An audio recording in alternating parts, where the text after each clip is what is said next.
Seiya is a powerful hero but with some serious mental issues. He is brought up to heaven by a goddess who needs him to fight a demon lord in a world called Gaybrand. The goddess named Ristart is assigned to handle this really hard S-rank mission that even the veterans would be scared to take on, as her job is bringing heroes from Earth to fight evil demons. She already did this 5 times before, which is not even close to what the experienced ones have done, but she thinks if she can summon the strongest hero this time, she can become a high-ranking goddess. Ristart looks through all the candidates but is not happy with what she sees, so she starts panicking because she knows this mission is way too hard for her, and while she is freaking out, she throws all the documents around and one lands on her face. She takes it off and sees it belongs to this guy named Seiya, who is only level 1 but his stats are crazy high for his level, and Ristart thinks this is the luckiest thing ever because finding someone like this happens once in 100 million times. She does not wait around and immediately starts summoning him right away. Seiya shows up looking like some giant powerful being, and Ristart is blown away by how good looking he is because the guy is just radiating this intense energy. She starts imagining herself in a relationship with him and compares his vibe to the greatest celestials in heaven, but then she remembers that celestials are not allowed to date humans, so she stops thinking about it. She introduces herself and explains why she brought him here, and she assumes he is quiet because he thinks she looks amazing. But Seiya is actually not interested in her at all and calls her a freak, which really offends her. He asks why she does not just handle it herself, so she explains that celestials cannot get involved directly and only humans can do this job. She tells him that people who get summoned cannot say no to this duty, so Seiya just says she is using him. He is really getting on her nerves because he is being way too careful, and this is not how heroes normally act when they get summoned. Seiya only relaxes a little bit when he turns on his properties and sees data that only he should know about, so he listens to her and turns on his stats. She points out that his abilities are so strong that only he can beat the demon lord of Gaybrand. Seiya asks what happens if he dies there, so she tells him he just gets sent back to his world, but he still does not believe her. Ristart thinks maybe if she takes him to the actual world, he will trust her more, but he refuses to go to some dangerous world he knows nothing about. She tries convincing him by saying nothing bad will happen because she will be there to heal him if he gets hurt. Seiya doubts she can do anything by saying if she could handle this alone, she would have already done it. So, he is not ready to trust someone who seems like they do not know what they are doing. Ristart is getting really mad at all these insults. Seiya tells her that since he cannot refuse, his only demand is that she lets him prepare until he is 100% sure he is ready. Ristart is confused by how weird he is acting, and then remembers she ignored his personality trait that shows he is extremely cautious about everything. While he does this Saitama workout, she goes to talk to Ariadoa about Seiya, saying it would work better if he leveled up by fighting monsters in Gaybrand instead of just doing basic exercises. But Ariadoa tells her that being cautious is not a bad thing since her mission is S-rank, and also time moves way slower in the divine realm compared to the human world, so she does not need to rush.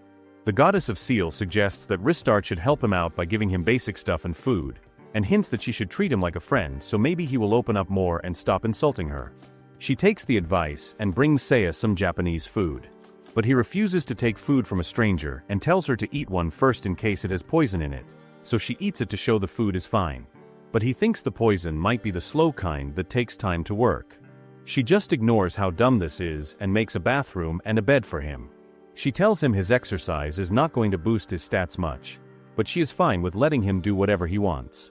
Ristart says she will leave food outside 3 times a day and tells him she will not come in unless he presses the buzzer. She gives him the buzzer to let her know when he is done, but he thinks it might blow up if he presses it, so after 4 days he does not press it and she thinks he is dead, but when she checks, the food is gone so he is still alive. 1 week goes by and she still hears nothing, but then he finally uses the buzzer and Ristart rushes in asking how training went, and when she sees he leveled up, she is shocked he did this with just working out, and he unlocked all these skills because of his experience boosting ability. Now that he is totally ready, they go through the portal into Gaybrand. Where they land is picked by the great goddess named Ishtar, who chose the perfect spot for a new hero. To start things off, the two go into the town of Adona to get equipment for their adventure. A man greets them and Seiya is super suspicious that he might be a monster or criminal, so they should take him out even though they have no proof. Ristart thinks he is nuts and yells at him for being crazy. A little girl sees them and is excited to meet the new people. They ask her where the weapon shop is and she shows them where to go. Ristart gives him money for shopping and he buys 3 of the same armor, so he has 2 extras. She quickly takes the money from him and buys all the stuff for this crazy guy. After he buys more things at a herbal shop, she explains that he is being way too cautious because this town is only full of weak monsters. The little girl backs this up when she says even she can walk to the next town by herself, so he should not be scared. She even gives him a charm that keeps monsters away. He takes it, but thinks it might be cursed. Ristardt stops him from saying this out loud.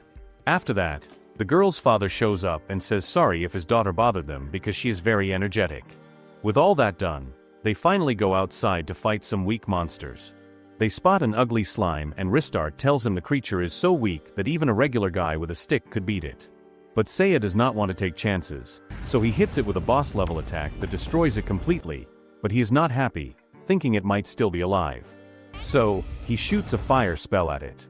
He still thinks it is not dead, so he keeps attacking it several times until he is sure it is dead. After wasting all that time, Ristardt tells him he went too far and asks if he checked the slime stats because they were all single digits. He says that might be true, but the slime could have been hiding its real abilities. Ristardt tells him to trust his skills because he is strong, and before she says they should move to the next town, a really scary presence shows up. It is one of the 4 heavenly kings from the Demon Lord's army, named Chaos Makina. She saw his amazing skills and is here to beat the hero before he becomes a problem for the Demon Lord. Arista now gets why this world is S-rank because the idea of starting in a weak city does not work since the Demon Lord already knew a hero was summoned. So Makina got sent to the weak cities to kill him. Now that she sees him in front of her, she is sure he needs to be killed because his potential is too dangerous, and when they check her stats, her level and power are way too much for them to handle. Seiya already knows this and runs away, leaving Ristardt behind, but she catches up with him and is annoyed he left her without warning. Makina is fascinated by his choice to run and chase after them. Seiya starts making all kinds of distractions happen and yells at Ristardt that she needs to get them back to the Divine Realm right now, because there is just no way they can beat Makina at this moment. She starts working on the spell that will take them home, but Makina is chasing them and getting really close.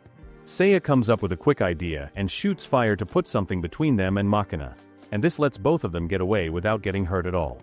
When they get to the celestial world, Ristardt is thinking Seiya is trying to be sweet and romantic when his hand goes near her face, but then he pushes her away super hard and fast and tells her she needs to leave because she is getting in the way of his training. He says he is going to use the buzzer to let her know when he gets strong enough to take down Makina. A bunch of days go by, and Ristardt just cannot keep waiting anymore because she has this feeling that something bad is coming soon. So she grabs this crystal thing that lets her look at all 3,000 worlds to see if there is any danger anywhere. Makina shows up in the crystal ball and tells them they better come back right this second, or she is going to wreck the whole town. She says she is going to kill one person every 10 minutes, and shows them she means it by using her sword to cut off some guy's head. Ristardt gets so freaked out by what she just saw that she runs into where Seiya is training, and tells him they have to go right now or Makina is going to kill everyone in the town. He is doing squats when she comes in, and he tells her he is not ready to go yet. He tries to make her feel better by saying there is nothing to worry about because time moves way slower in the Divine Realm, like the ratio is about 100 to 1, so 10 minutes over there is like 16 hours where they are now. But Ristardt still cannot just sit around and wait, especially when she sees that Makina is about to kill the dad of that girl they met before. Seiya stops her when she tries to open up the portal because he says he is still not ready, but she tells him not to be scared because his stats look good enough and she will help him out. She also says that if he dies, he just goes back to his world, but if the people in Gaybrand die, they are gone forever. Seiya keeps ignoring her and the girl who is crying and just keeps doing his training. Ristardt calls him a coward and says she wishes she never summoned such a scared hero. But Seiya explains to her that he is not scared at all, he just has to be really careful because if he dies, then the whole world of Gaybrand is done for. So, he has to make sure he is totally ready before he fights anyone. He tells her he is ready now, and when she looks at his stats, he has gotten way stronger in just a tiny amount of time. They teleport back to the world and get there right when Makina is about to hurt the guy, and Seiya attacks her, and she moves out of the way, but it sets the prisoner free. Seiya shows what he can do and Makina gets shocked because his stats are higher than hers now. She does not get how he got so strong so fast, but she decides to use her secret power anyway. She comes at him really fast but gets surprised when he can tell where she is going to move and dodges everything she tries to hit him with. Then she decides to go into her final form, which is this demonic curse thing that no hero is supposed to be able to beat. She stabs herself and the curse takes over her whole body and she changes into her real form. Her stats are way higher than a demon lord now, and Ristart, who is supposed to help with this D-class world, is getting pretty worried. Makina jumps up in the air and says one hit is going to destroy the hero, but when all the dust goes away after she attacks, he is just standing there fine, stopping her attack with just one hand. Ristart starts thinking that maybe he is keeping his real power hidden under fake stats. She tries to scan him, but she keeps getting blocked, and the security gets harder to break every time she tries. Ristart uses everything she has to break through it, even though Seiya tells her not to do it, but after her eyes almost break, she finally gets to see his real stats, and they are 3 times bigger than what they were when she looked at them in the Divine Realm. When she thinks about how impossible it is for someone to get that strong that fast, she figures out that he was hiding his real stats from the start. Turns out he could have beaten Makina the first time they ran into her, but he wanted to be super careful, so that is why he ran away to train more. Ristart is now looking at him like he is this crazy over-the-top hero, and it scares her. Makina knows she is going to lose, so she jumps in the air to use her biggest attack. But Seiya surprises her by flying up too and kills her with a magic sword, which is a really high-level skill. The explosion makes the skies clear and breaks the barrier. Ristart says that if it was just a normal hero, Makina would have won for sure. But Seiya is so extremely careful that it actually helps him win. She runs over to hug him because she thinks he is amazing, but he tells her to get off of him. Then she gets mad that he kept his skills secret from her. Seiya explains that if she can see his stats, then enemies can probably see them too, and even if he told her, he is worried that some monster might grab her and pull the information out of her brain. Pretty soon all the people from the town come over to say thanks to the hero and give him presents. They ask him to come to a party, and he just says no without even thinking about it. Seiya gets all the pieces of Makina that are left and puts them in one place and starts hitting them with his fire magic over and over to make completely sure she is dead and cannot come back to life. When everyone thinks he is done, he uses one more final attack, and it starts burning the town. People start freaking out and running around trying to stop the fire, and when Seiya is really finished, everything around them has burned up.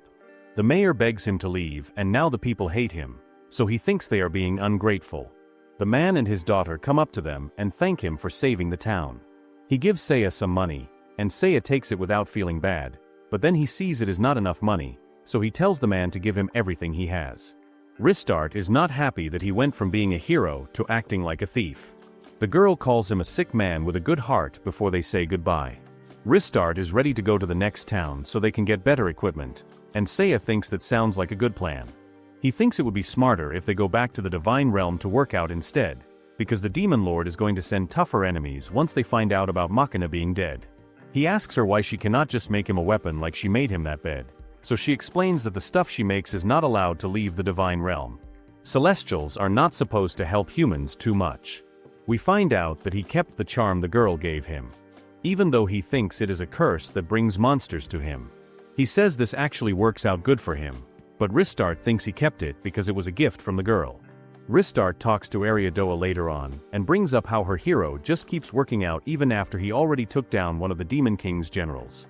She really wants to finish Gaybrand fast so she can become a high-ranking Celestial, just like Ariadoa is. Ariadoa is this veteran who has saved 300 different worlds by using the heroes she brought in, but there ends up being this one B-rank world that she fails to save. She tells Ristart not to try being like her, but to actually do better than her. Right after that conversation, Seiya walks in and Ariadoa gets so surprised by how he looks that the teapot falls out of her hands. She walks up to him and says she is the goddess of the seal. What happens is the hero reaches this point where his basic workout stops helping him get stronger, so he shows up to ask Ristart if she can make some heavy equipment that he can use while training. She brings up the idea that he should level up by going out and fighting monsters, but he says that sounds way too risky to him. He feels confused about what his next move should be because equipment training is going to hit another wall too. Ariadoa comes up with a suggestion that he should train with one of the Celestials instead. This way he gets to level up a lot more and does not have to worry about dying. The two ladies cannot train him themselves, so they bring Seiya to meet the Celestial who goes by the name Cerseus, the Divine Blade. He says yes to training him but only because Ariadoa is the one asking, and then he tries to scare the hero by saying the training is going to be super intense. But then Seiya turns it around on him and says he hopes Cerseus does not give up before they finish. Cerseus thinks he is acting really weird, but the two of them head out to start the training. Ristart feels so impressed by how the hero handled himself in that interaction, but she has this hope that Seiya is going to get humbled once he experiences how powerful Cerseus really is. They do a little bit of sparring together, and Cerseus gets impressed that the hero can keep up with his swordsmanship level after just the first day passes. Cerseus tells Ristart at the cafeteria that Seiya's ability is shocking to him, even though the apprentice has not caught up to his level completely yet. The two of them show up at the cafeteria again, but now Cerseus has this shocked look all over his face.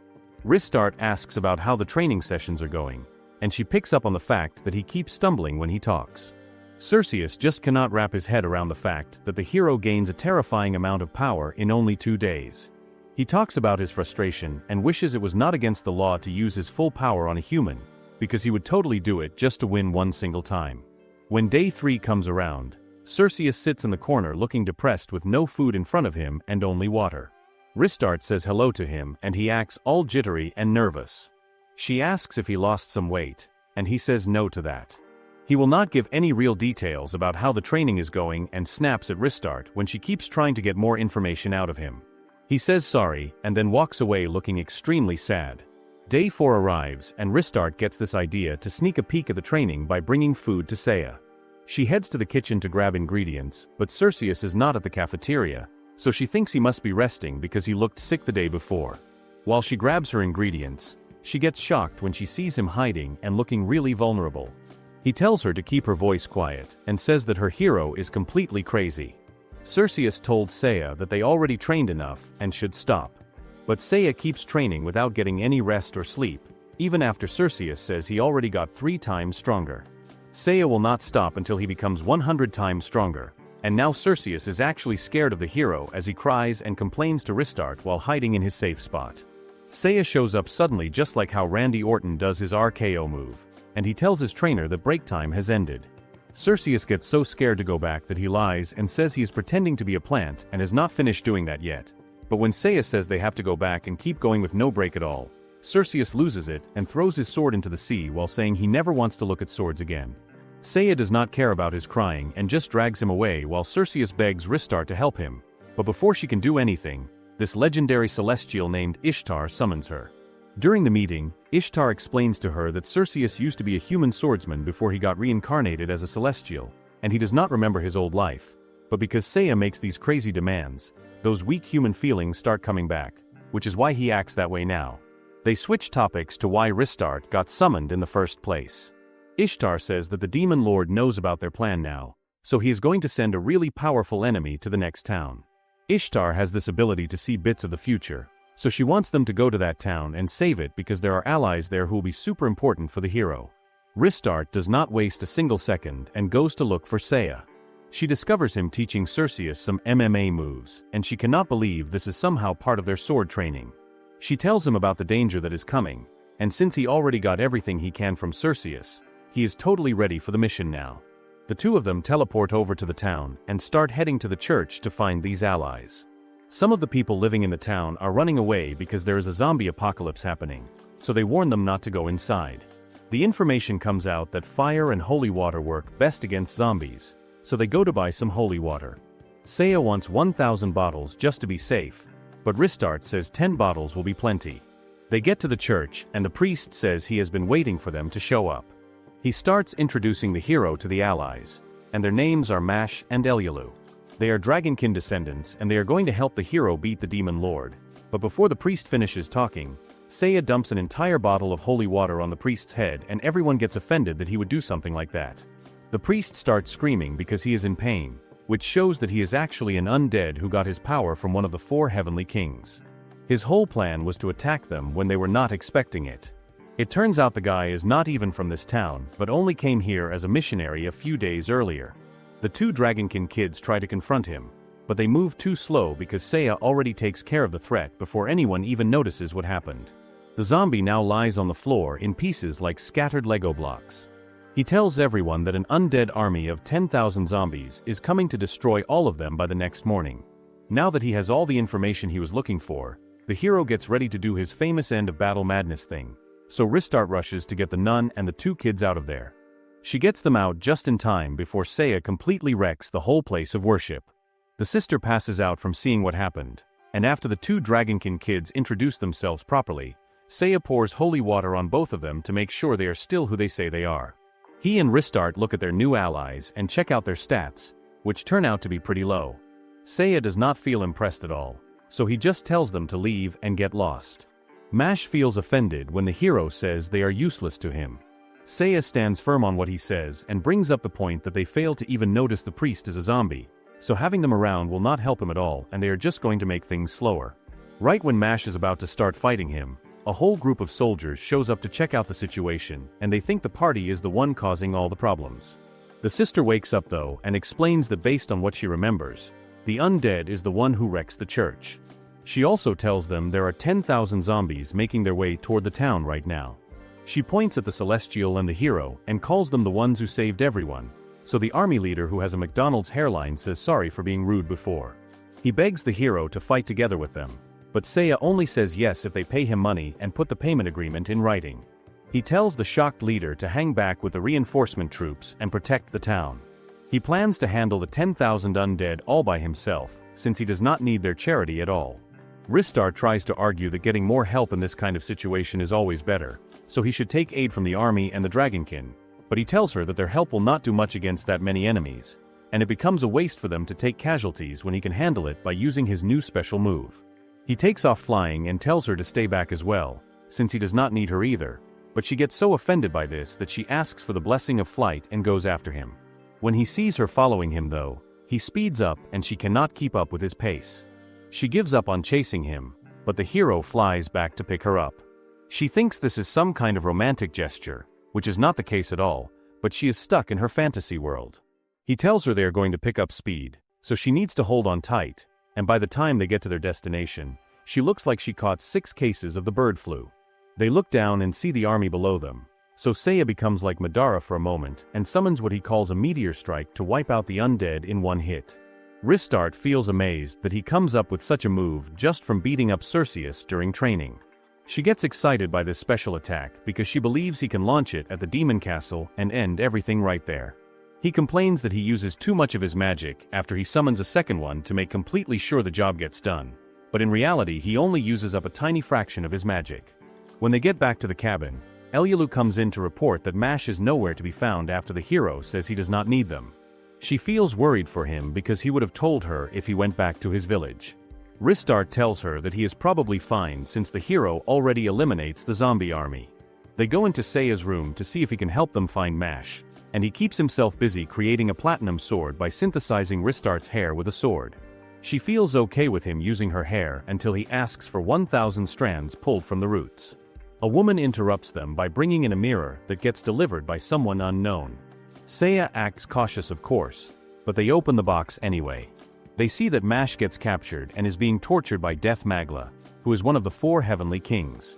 He feels surprised and annoyed that they finish his army so easily, so he decides to kidnap Mash as revenge.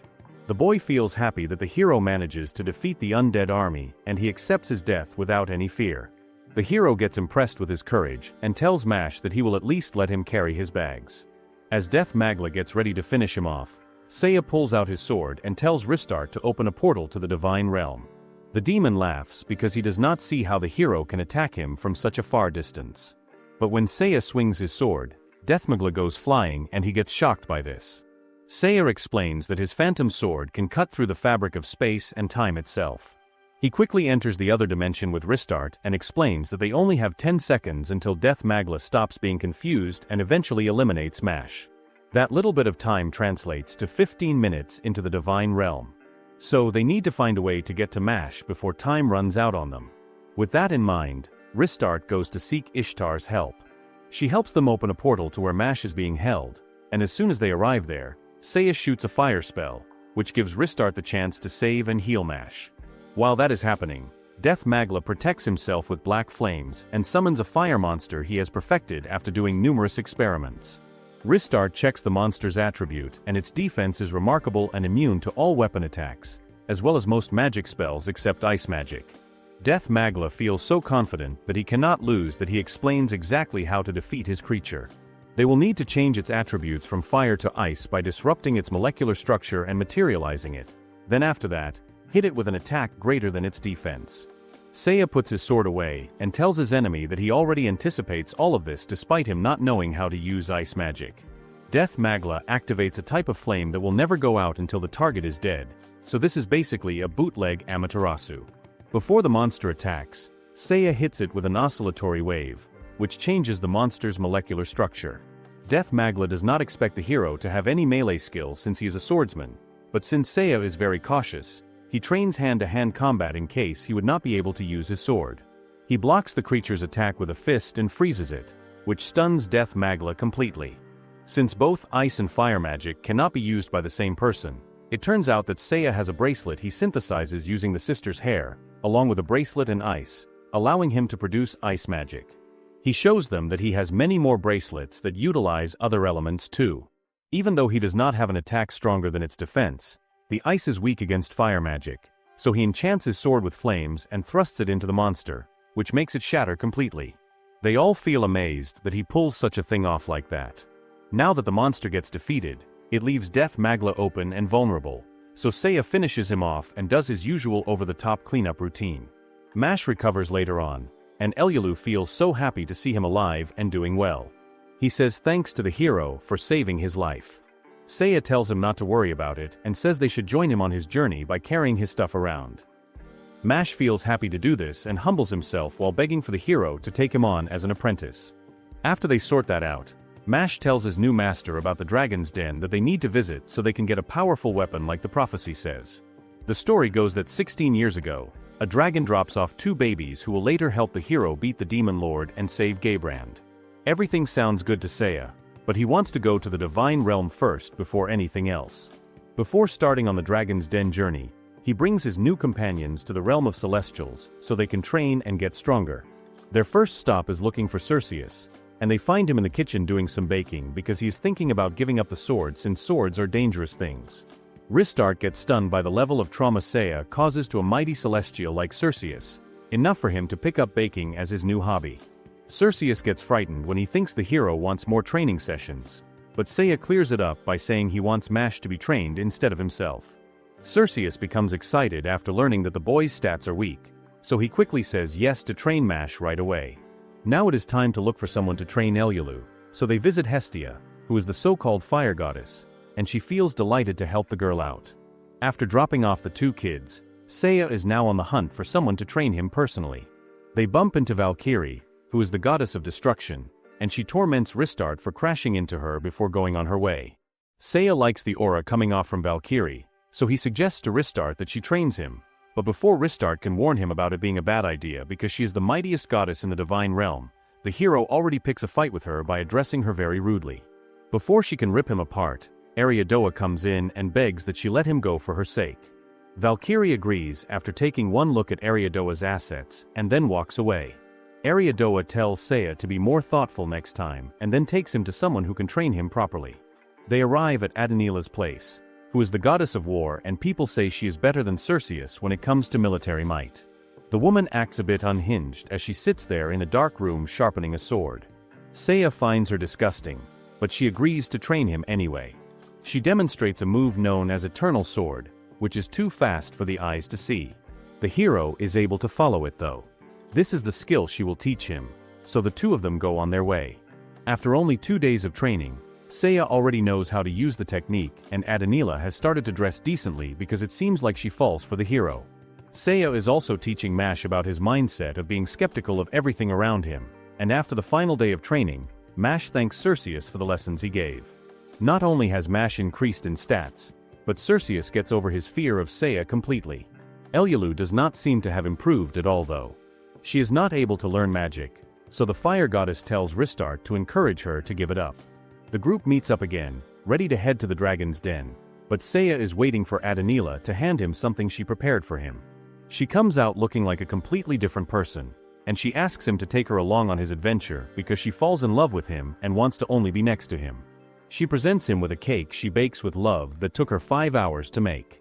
But of course, Seiya being Seiya, he rejects the cake in the coldest way possible. He thanks her for the training and tells her straight up that he has no idea what she is talking about with regard to love and cake. He says goodbye to her and the lady just stands there, feeling disappointed. As they get ready to pass through the portal, Adenila turns crazy because she and her cake get rejected by the hero.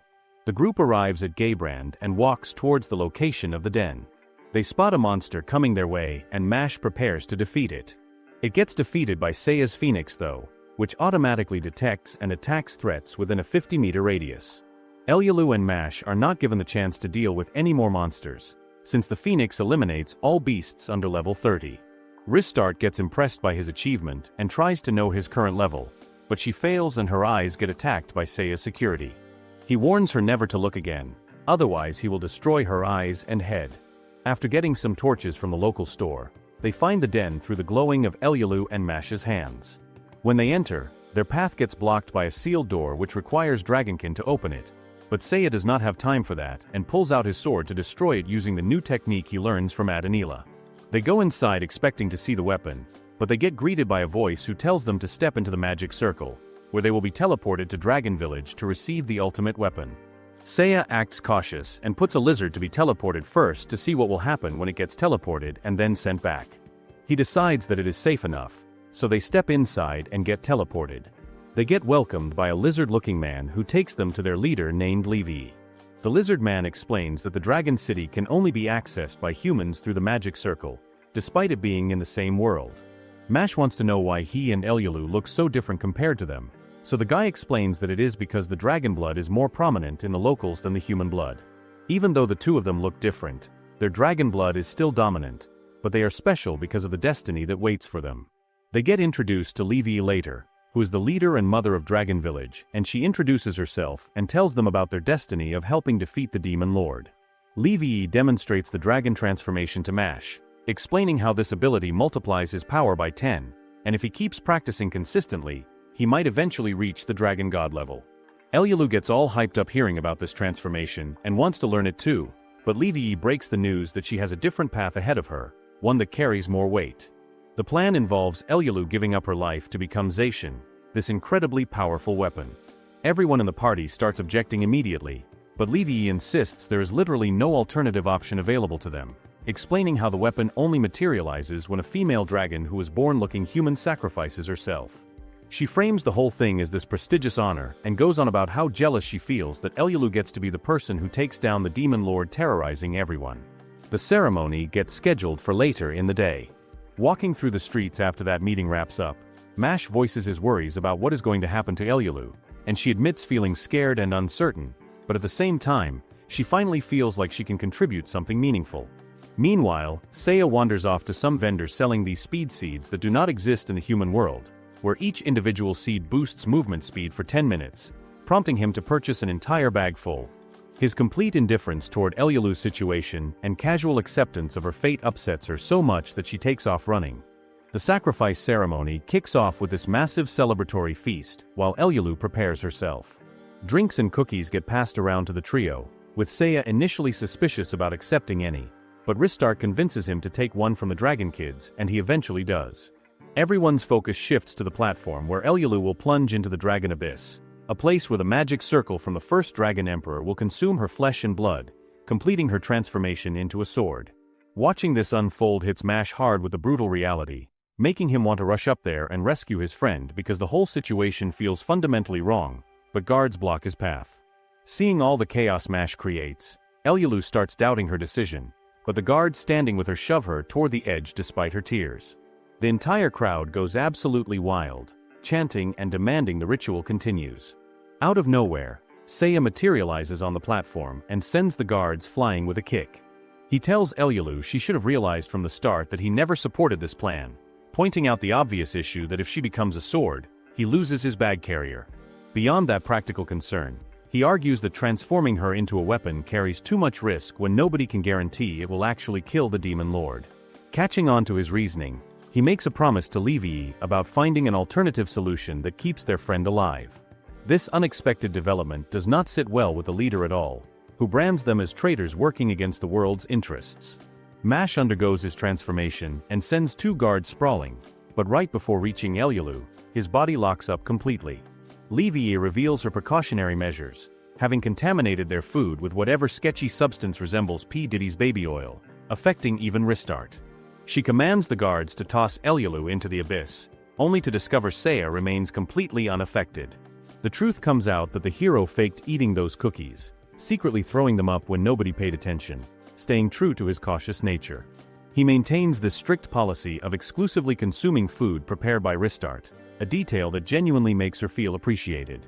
Taking matters into her own hands, Levy shifts into her dragon god form, displaying absolutely insane stats. She boasts about how her scales provide tremendous health and toughness that regular swords cannot even scratch. Reaching into his bag, Seiya pulls out this weapon called Dragon Killer, something he packed specifically for potential dragon encounters, crafted by combining the platinum sword with hair from both Mash and Elyulu. Combat erupts, and despite her incredibly tough exterior, he manages to land some solid hits. However, during their exchange, Levy successfully attaches a cursed necklace around Elyulu's neck that operates on a timer. Seiya offers her an opportunity to remove the necklace from the girl, but Levy stands firm, declaring he must defeat her to break the curse. Accepting those terms, he launches an attack that cuts the dragon leader's health straight down to 50%. The desperate dragon surrounds herself with an impenetrable golden shell offering maximum defensive capabilities. Seiya responds by consuming every single speed seed from the bag, dual-wielding dragon killer swords while executing the eternal sword technique. None of his strikes penetrate her defense, but that was never the goal, as he systematically forces her backward toward the cliff edge. Levy questions why he bothers going this far for someone whose existence serves no real purpose, prompting him to clarify that Elyulu holds value as his treasured bag carrier, not worthless trash. Hearing those words fills the girl with happiness. Apparently that form prevents the dragon leader from achieving flight, leading her to claim she removed the curse right before getting pushed over the edge. Seiya immediately stops his offensive, but Levy deceived him, actually dropping her protective shell to regain flight capabilities instead. She unleashes Dragon Breath as an attack, which the hero deflects while forcing her off the cliff, and her attempt at flying fails because Seiya already damaged her wings before she even deployed her ultimate defense. The dragon leader plummets into the abyss, automatically lifting the curse. Mash's paralysis disappears too, letting him sprint over and embrace his friend.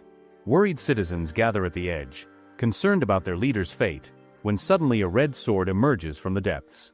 Seiya grabs it and provides an explanation about Levy's transformation into a sword, stating they just need Elyulu's blood and flesh to finish the process. He makes a shallow cut on her, triggering the blade's transformation into what everyone recognizes as the sacred sword. He assures the dragon people everything worked out perfectly since they obtained the sword while keeping the girl alive, and though they lost their leader, he reminds them she previously expressed willingness to sacrifice herself for the world. Back home, Elyulu thanks everyone for saving her, admitting she desperately wanted to live, telling Mash how the worst part was imagining never talking to him again.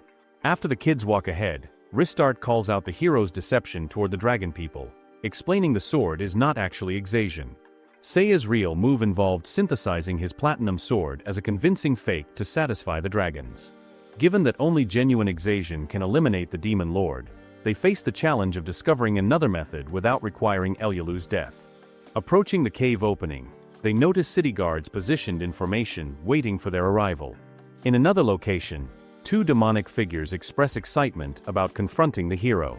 The situation at the cave entrance is heating up fast. The Rose Guard Imperial Knights operate under Captain Rosalie's leadership, and one of their units shows up to deliver news that Rosalie is currently engaged in battle against the Demon Lord's forces at Olga Fortress right now. They beg the hero to come to help them out. Seiya makes this sarcastic comment about how problems never stop appearing in this world. Ristardt's response ends up giving the knights some hope that the hero might actually assist them. Seeing Seiya lift off the ground and hover amazes them because this ability means he can handle Beelzebub, the demon who commands a massive swarm of giant flies that are attacking everyone. Learning about this situation, Seiya decides they need to scout things out first. He grabs Mash and tells Ristardt to carry Elyulu as they fly toward the area. The fly swarm eventually comes into their view, appearing so numerous that someone could easily mistake them for rain clouds. Landing close by, the party observes as Seiya points out each fly surpasses level 30, with several hundred of them present. The overly careful hero thinks they should keep watching longer to collect more intelligence, but then this demon appears looking like a humanoid fly with incredible speed. What disgusts Seiya more is figuring out how the demon manages to talk with a mouth shaped like that.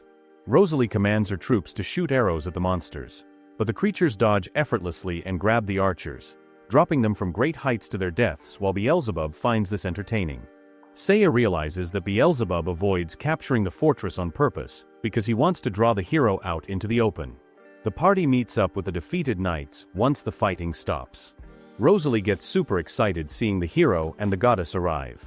She immediately gives orders to launch another attack to get revenge for their dead comrades. Carlo opposes this idea and begs them to regroup their forces first. The captain changes her mind and agrees with him. Everyone needs to return to the fortress so they can develop an attack plan once they finalize the details. Carlo attempts to build up the fortress defenses in conversation, but Seiya tells him straight up that Beelzebub and his forces could easily capture the stronghold anytime they feel like it. Carlo mentions that the Great Wokes would handle the demon since his strength only ranks below the heroes, but he cannot abandon the capital city.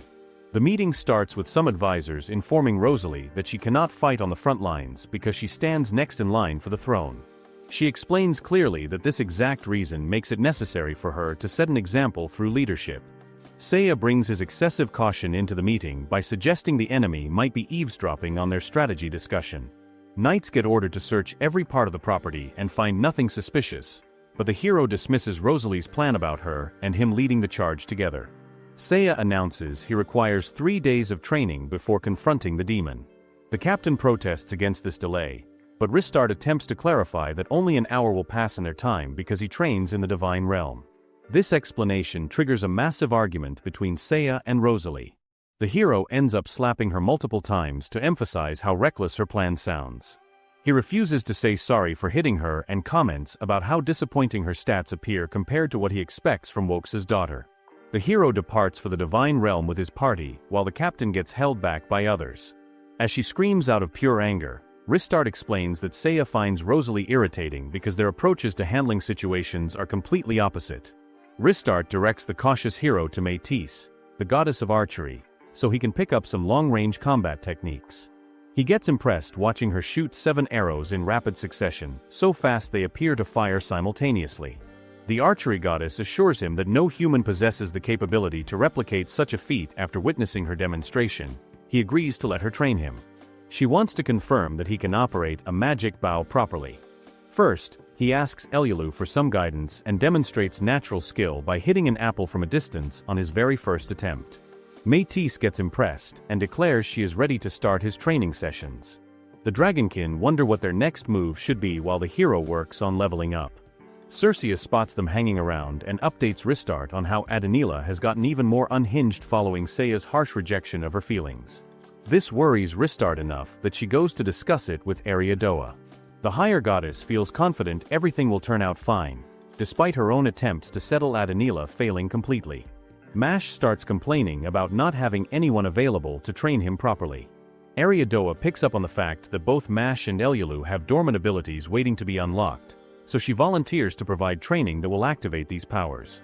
Being the goddess of seals, she has the perfect skill set for this, which excites the Dragonkin descendants tremendously. Ristar leaves them in Ariadoa's care while she heads off to check on Adenila's condition. Arriving there, she confirms the reports about increased madness are completely accurate. She lies to the war goddess by claiming Seiya is nearby.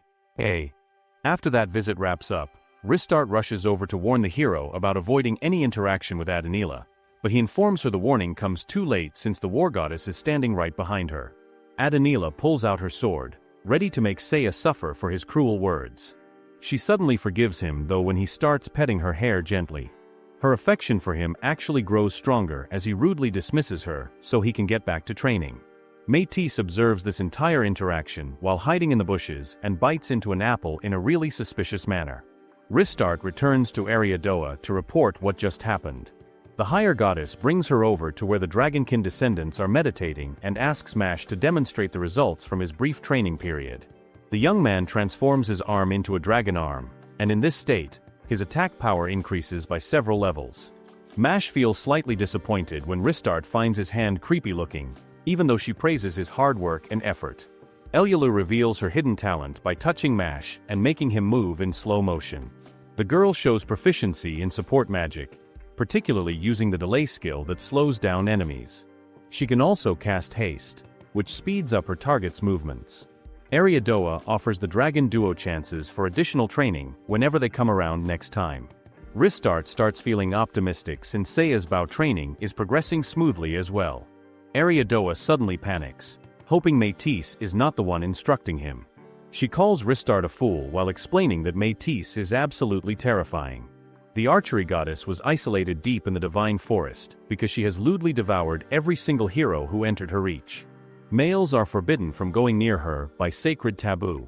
Ariadoa feels certain that Métis has been restraining herself until the final training day arrives. The higher goddess believes she is making her move at this very moment. Ristardt quickly rushes toward the forest, since her best shot at clearing this S-rank world is about to get destroyed.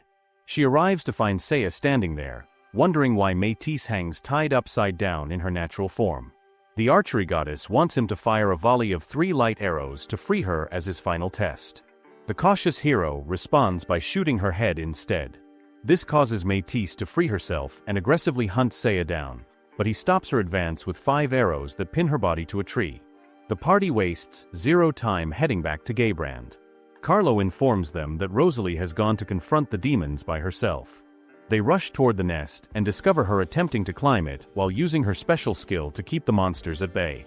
Beelzebub arrives on the scene and Seiya thinks he can snipe the leader from this position, but he needs bait to keep the demon occupied, and Rosalie's solo mission serves this purpose perfectly. The hero mentions they are running out of time because the flies are beginning to smell Ristardt's goddess scent. She takes offense to this, but Mash informs her that she does not smell bad at all. Elyulu adds that it is not serious enough for her to worry about. This only makes her feel more self-conscious about it though. Rosalie gives away her location to Beelzebub, who captures her without any effort. Ristardt gets sent out to become the new distraction. Beelzebub guesses the hero is nearby after spotting the goddess and prepares to drop the captain to force him into the open. Rosalie reveals the fact that the hero left to train somewhere. Beelzebub figures that Seiya went to learn archery techniques, so he starts ascending higher to move out of his shooting range. Ristardt follows him up and distracts him briefly, creating an opening for the hero to fire an arrow that causes Beelzebub to drop the captain while Ristardt catches her. The demon gets surprised that Seiya's arrow managed to reach him at that height, leading him to conclude the hero must possess flight abilities. Beelzebub feels confident in his speed, so he challenges the hero to display his archery skills. Seiya unleashes 7 arrows to Ristardt's complete shock because this means he has reached the same level as the goddess of archery. Beelzebub dodges the attack easily, but before he can launch a counter, the arrows circle back and pierce through his stomach. Seiya transformed the arrows into birds, giving them homing properties. He finishes the demon off completely. Ristardt feels certain he is the only hero among all her candidates capable of handling this world. The trio lands back on the ground and Rosalie's subordinates feel happy seeing her safe and sound. The captain tries criticizing the way he defeated the demon, feeling like a real hero strikes their enemy down in the open, just like her father would preach. Seiya is not bothered by her comment, viewing it as nothing more than a dog barking. Rosalie gets annoyed hearing this comparison and storms off angrily. The hero shifts his attention to the remaining flies in the area. He makes comments suggesting Mash and Elyulu are going to help him fight them, but he quickly defeats all the flies alone using a shower of arrows. The Dragonkin feel disappointed learning that he only wanted them to use their newfound powers for gathering the fly remains so he can burn them thoroughly. Before Rosalie departs, she informs Seiya about legendary armor located in a shrine near Izel village. Apparently, he will need this armor to defeat the demon lord. The cautious hero just hopes it is not cursed in some way. Ristardt opens a portal so they can travel back to Izel village to retrieve the armor and get some rest. They arrive to find the place completely destroyed. They rush to the weapon shop to protect a survivor from a monster attacking them. The stranger confesses to being the one who summoned it and reveals himself as Chaos Makina, one of the 4 heavenly kings. Chaos Makina makes it clear that he has been observing the hero's movements through his crystal ball, and he finds Seiya threatening enough to take seriously. He summons another monster to consume legendary armor, explaining it is the only creature capable of destroying adamantite, which happens to be the hardest material existing in their world. Ristardt starts worrying because they have now lost both the sword and armor required to defeat the demon lord. Chaos Makina knows he cannot fight Seiya directly and win, so he sacrifices himself together with his wife, son, and every villager's life to summon Thanatos, the hyper-conceptual reaper. Seiya asks Ristardt to open a portal leading to the Divine Realm as a safety measure. Thanatos materializes and Ristardt cannot even process its stats properly. Seiya explains that is exactly how overpowered the Reaper truly is. After a brief exchange with Thanatos, he shoves everyone through the portal opening. Ristardt gets worried seeing him fall to his knees looking injured. She offers to heal him and gets annoyed discovering it is just a scratch that only removed 100 of his 300,000 health points. She still heals him anyway, and they attempt to figure out a strategy to defeat such a powerful foe. Unfortunately for them, Thanatos possesses the ability to enter the Divine Realm. Several gods gather together to face it, but they all get quickly defeated. Seiya does not wait around to see how the fight turns out as he starts running away. The Reaper chases after them and defeats more gods who try attacking it along the pursuit. During their escape, Circeus steps out after finishing making a cake, but it gets thrown in his face as Seiya sprints past him. The hero encounters Adenila along the way and orders her to stall Thanatos. She slices the specter into multiple pieces, but it spawns and multiplies itself before beating her up badly. The party keeps running as the hero leads Thanatos to Valkyrie, where its attack ends up destroying the painting she was creating. This angers her enough to start fighting the Reaper, and she gets impressed by how powerful this strange enemy is as she releases her full power. Ristardt and Seiya examine her stats and discover everything exceeds the upper limit. None of the other gods can match her strength. She ends the fight by summoning the Gate of Valhalla, which impales and seals Thanatos completely. It gets revealed that the gate transcends the actual laws of causality itself. She starts bleeding natural ketchup as a side effect of utilizing the skill. Valkyrie explains that a human would die using this technique, since the caster's life force gets used as a catalyst. Ristardt feels a little freaked out watching Valkyrie enjoy the pain after witnessing that display. Seiya feels certain that Valkyrie is the only person qualified to train him. He knows the enemies are only going to grow stronger from here. Valkyrie acts reluctant to instruct him, but Seiya manages to spark her interest by suggesting a human might learn some of her techniques. She makes it crystal clear, though, that she will not be teaching him the Gate of Valhalla. Mash and Elyulu rush off to Ariadoa's place to continue their training sessions. Ristardt still feels sad about losing the ultimate sword and legendary armor. Seiya reveals that he grabbed a fragment of the legendary armor before they left. He combines this piece with the sister's hair to upgrade his sword, creating Adamantite Edge, the indestructible sword. He is not confident it will work against the Demon Lord, but it is the strongest sword he can create right now. Ristardt gets so impressed with his clever resourcefulness that she hugs him tightly. He informs her that she smells terrible. Hearing these forces her to immediately go get a bath. She runs into Circeus, who is washing off the cake that was smeared on his face.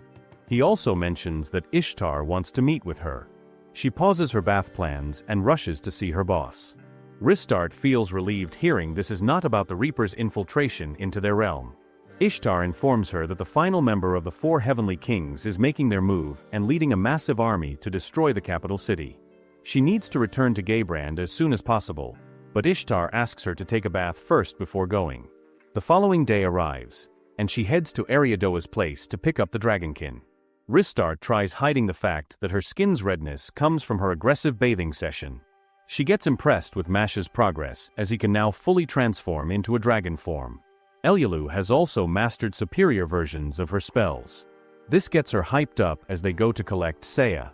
She gets stunned seeing him in a compromising position with Valkyrie. The goddess of destruction backs away when a doll gets pulled out. Ristardt cries over the betrayal, but Seiya assures her that it was training and nothing inappropriate happened. He takes the hair doll to use it as crafting material. She briefs him on the situation in Gaybrand before they depart. They arrive right as the two forces prepare to clash in battle. Woke step forward and slice through Kaiser effortlessly. He then eliminates the entire army with a single swing of his sword. They examine his stats and discover they are absolutely monstrous. He greets the hero's party and transforms into an infant shortly afterward, which shocks the newcomers completely. Ristardt takes a closer look at his special skills and notices that childishness, being spoiled, and immediate crying are listed. Seiya now comprehends why Wokes cannot leave the capital because he is basically a ticking baby bomb. Rosalie rushes over to her father's side and comforts him. She turns toward the soldiers, ordering them to care for the injured and eliminate any remaining enemies in the area. The captain explains how the War Master's current condition results from the Demon Lord's curse and promises to provide the party more details later when they visit the Imperial Castle. Seiya suggests they explore the city in the meantime. The market is bustling with activity, like they were not facing impending doom earlier. The hero is not surprised since Wokes handled the issue so rapidly. Ristart feels certain that the masses remain unaware of his curse and proposes they visit a bar and casino to relax. Seiya refuses to go because of the potential dangers involved in entering such places. The party's attention gets grabbed by a vendor selling greater medicinal herbs. Seiya shows interest in buying some, which offends Ristart since she is the goddess of healing. This sparks an argument with the vendor, so they have a healing competition using one of the soldiers who was injured in the battle. Each takes one arm and the herbs heal the guy faster than Ristart manages, which leaves her feeling devastated. Seiya calls her useless and purchases all the stock of the greater magical herbs. They head to the castle, where Rosalie explains how Wokes has been fighting off demons for the past 30 years. Even at his advanced age, he departed to defeat the Demon Lord. He got turned into a child along the way for an unknown reason though. Rosalie and her troops had to rescue him in front of the Demon King's castle. She wants her father to rest after such a lengthy fight, so she begs Seiya to reject her father's offer to help them. The hero makes it clear that he has no intention of bringing a geezer along, since he might cause problems. The captain gets annoyed that he called her dad a geezer.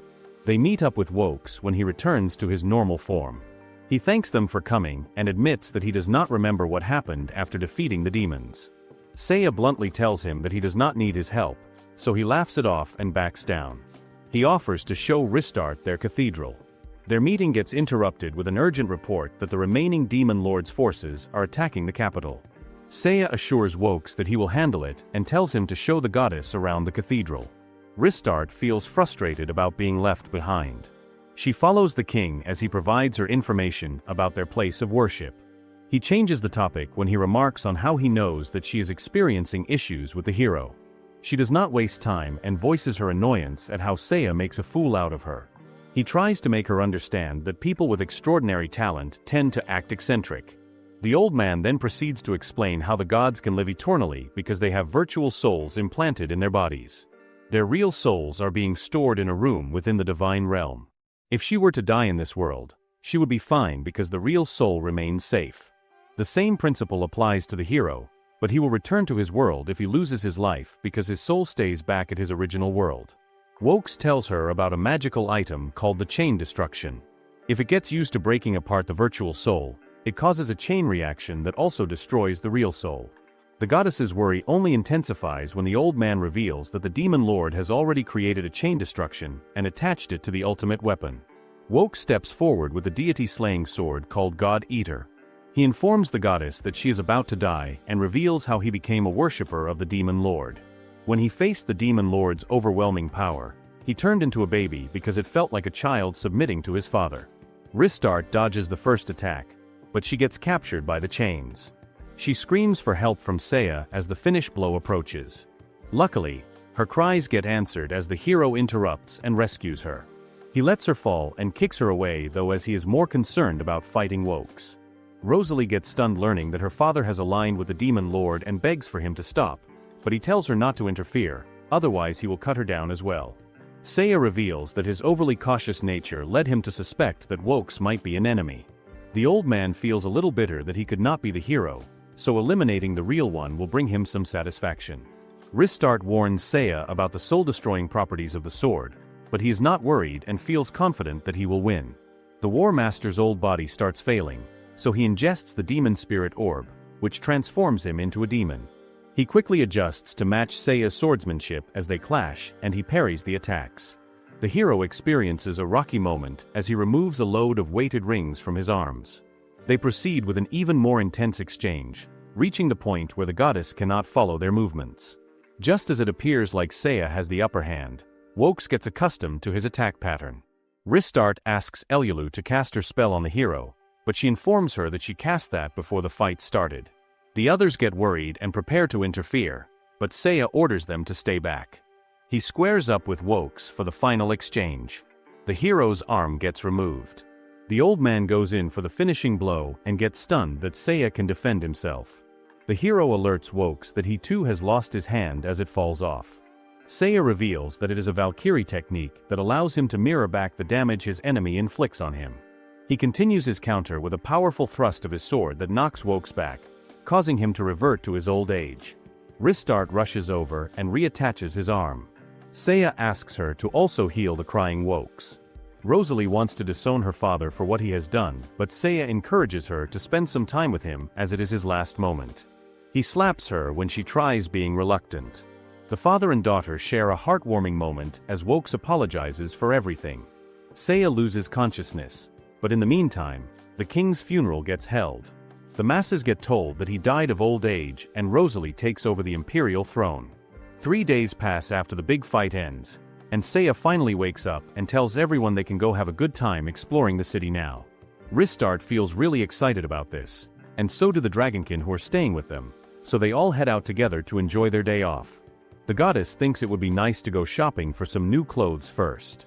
They walk into a store where Mash and Elyulu start looking around and find stuff they really like and want to try on.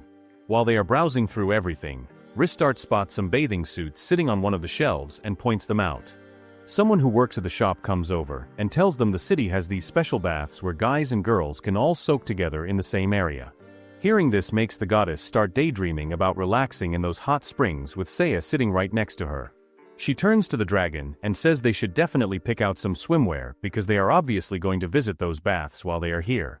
The person working there gets pretty annoyed after she overhears Ristardt complaining under her breath about how the styles they have are not that great.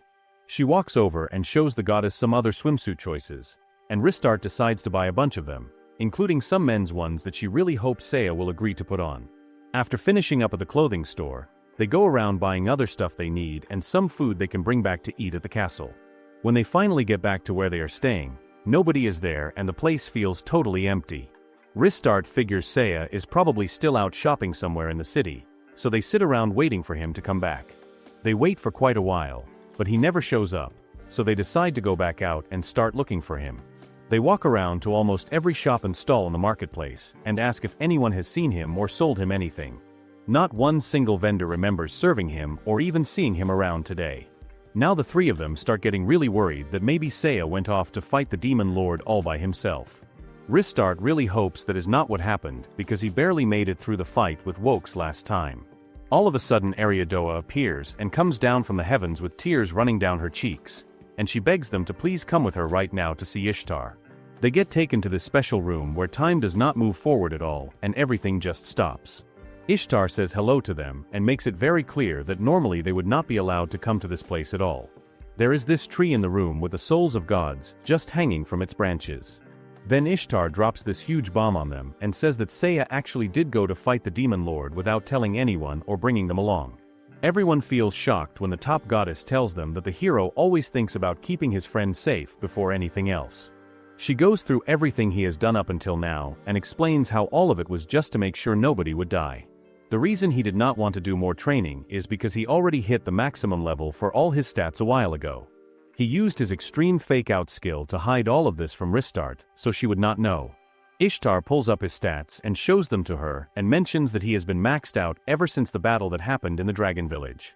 That is why he kept trying to learn different special moves like the Shining Arrow and the techniques from the Valkyries. He decided to go fight the Demon Lord alone because he was afraid his power might not be enough to protect everyone if they came with him. Ristardt knows for sure that he cannot beat a Demon Lord who is ranked at S level with just those stats alone. She also tells Mash and Elyulu that Seiya does not even have the sacred sword or special armor with him. Ishtar explains that Valkyrie was teaching him how to use the Gate of Valhalla, and when Ristardt walked in and saw them together that one time, they were actually doing the ritual he needed to complete to learn that technique. The goddess of healing gets really upset and starts wondering why Seiya is willing to risk everything and go this far just to keep them all safe. Ishtar shows the whole party what actually happened in the past that made this world end up under the Demon Lord's control. It turns out that Seiya was the hero who got summoned to save this world before, and Ariadoa was the one who brought him here. Back then his personality was way different and he acted a lot more carefree and did not think things through. Princess Tiana, who was part of the royal family, was the one leading their party during that time. Seiya kept moving forward through the world without bothering to level up properly, which meant he ended up fighting monsters that were way stronger than him, but somehow he always won anyway. The last thing they had to do was beat the Demon Lord and everything would be fine. Tiana told them they should go to the sage's village first to find out more information about the Demon Lord, but Seiya just said they would be totally fine without doing that. The party goes to face the big bad guy and Seiya actually manages to beat the Demon Lord in the fight, but it takes everything they have and they use up all their energy. Right when they think they can finally celebrate winning, the Demon Lord suddenly comes back to life by eating one of the people in their party while everyone just watches and cannot do anything. He then quickly grabs Ariadoa and tells them he actually has 2 lives before he eats the goddess too. Tiana cannot help Seiya get his stamina back because she already used up all her magic in the battle, and this is when Seiya finally realizes how important it is to be completely prepared for everything. He yells at Tiana to run away as fast as she can, but the Demon Lord catches her before she can escape. The Demon Lord can tell that the princess is pregnant and carrying Seiya's baby inside her, but he still eats both of them while Seiya is screaming and begging him to stop. Ishtar stops showing them the vision, and Ariadoa starts blaming herself for what happened while Ristardt is crying too. They find out that Ariadoa made a wish asking for Tiana to become a goddess, and it got granted because she did so many good things when she was alive. Ishtar does not think it is just a coincidence that Ariadoa picked Seiya to help her try to save Gaybrand this time, and she believes it is actually fate bringing the two of them back together. The horrible regret from losing everything back then got burned really deep into his soul. That is the reason why he said the word properly right when he got summoned this time, because he figured out that he must have been summoned to this world before and failed completely. Ristardt makes up her mind that she is going to go help Seiya no matter what, but Ariadoa does not want to lose her again, but Ristardt still decides she has to go anyway. Ristardt shows up at the Demon Lord's castle along with Mash and Elyulu, and they reach the main chamber right in the middle of everything to find Seiya already fighting against the Demon Lord who rules over Gaybrand. They want to jump in and help him out right away, but before they get the chance to do anything, Seiya activates the Gate of Valhalla, which is this really dangerous technique that kills the person using it, and he learned it from Valkyrie. The gates start opening up, and before they can fully close and finish the job, the Demon Lord changes his form and becomes this massive demon creature and tries really hard to escape from being pulled inside. Seiya grabs another skill that Valkyrie taught him and uses his sword to push the Demon Lord through the gate and locks him inside there. Because of how the Gate of Valhalla works, Seiya's life starts falling apart and his body begins breaking down. Ristardt screams that she needs to use her full healing power from the Divine Realm right now to save Seiya, and she does not care at all about what happens to her for breaking the Divine Realm's rules a second time. She pushes all her strength into healing him and manages to close up Seiya's wounds before it is too late. They think everything is over and they can finally relax, but then Elyulu looks up and sees the Gate of Valhalla is still floating there above their heads, and the Demon Lord suddenly explodes through the doors again and says he is going to destroy the entire world along with himself. Out of nowhere, Seiya gets back on his feet and summons a second Gate of Valhalla that opens up and swallows the first gate completely, which finally kills the Demon Lord for real this time. The second gate he creates is way more powerful than the first one, so Seiya's life drains away much faster than Ristardt can heal it back, and he uses his last moments to say goodbye to everyone there with him before he fades away with a smile on his face. Some time goes by after all of this happens, and Mash and Elyulu get honored by Rosalie, who makes them knights for what they did. Ristardt goes back to the Divine Realm where she lives. After she gets there, Ishtar calls her in because she has to be punished for going against the Divine Realm's laws and doing what she was told not to do. Ishtar tells her that she is getting sent to save an even tougher world where the Demon Lord already took over everything and won, but this time she will not have any of her divine healing powers to use, and if she messes up and fails, they are going to take away her divinity completely. Right before Ristardt can say she accepts this punishment, Ishtar tells her something important and reveals that the effects of the chain destruction got removed when Seiya used the second Gate of Valhalla, which means all the deaths that happened after can be reversed and undone. Ristardt gets handed the note that has her hero's information written on it, and she starts crying happy tears when she reads it and sees Seiya's name on there along with a description saying he has an extremely cautious nature. How long do you think it will take for Ristardt to finally earn her promotion? Comment cautious if you'd like more videos like this. Make sure to like and subscribe AniYolo for more anime recaps.